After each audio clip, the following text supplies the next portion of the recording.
Hey everyone, and welcome to the 12th Chasm devlog. I've worked a ton on the game's story, and I've made some valuable changes. If you don't already know, Chasm is a dungeon crawler game with lots of lore and a unique combat system. Right after last devlog, Flying Zucchini messaged me with a new music track for the menus in the actual game. It fits the game so well, I am now using it instead of all the old music in every menu and every level. You can hear the beginning of it now.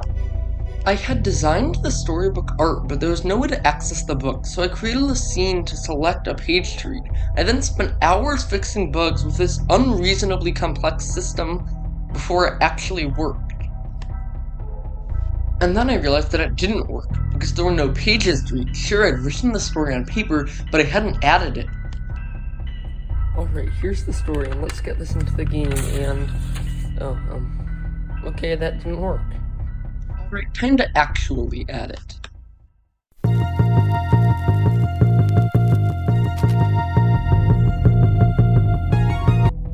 So I finally finished adding the story, and it finally looks good. I still can't believe Godot has no paper-to-game importer.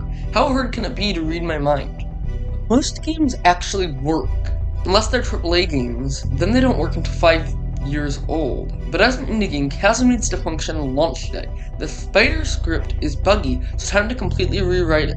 I actually completely rewrote the bat script too, because neither of them could correctly detect the player's location, and that was because I had forgotten to subtract their location from the players when determining how far to move them.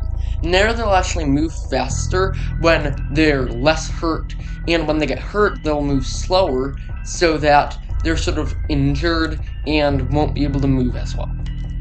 I also noticed that the stone enemies didn't work at all, which is a common trend with Coda, right? So I rewrote it all. Fun!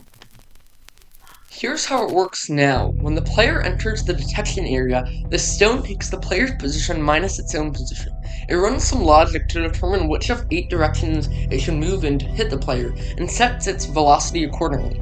Its velocity is how far it moves in 1 second, and it chooses randomly between moving for 3, 4, or 5 seconds. Colonel Turtle created this awesome art of the ancient stone monster. When the mages of the fortresses destroyed it, its soul possessed other stones, creating these stone enemies. I want Chasm to really feel different to players in a way that they're not used to. I want Chasm to be unique, and that's hard to achieve. In the future, the rest of future games, and I plan on trying more different, fun game and art styles. Chasm was my first top-down game, and so far it's been a real adventure for me. It's not done yet, but I'd like to thank all of you for following along. If you enjoyed this video, please subscribe and follow me on Twitter for constant updates.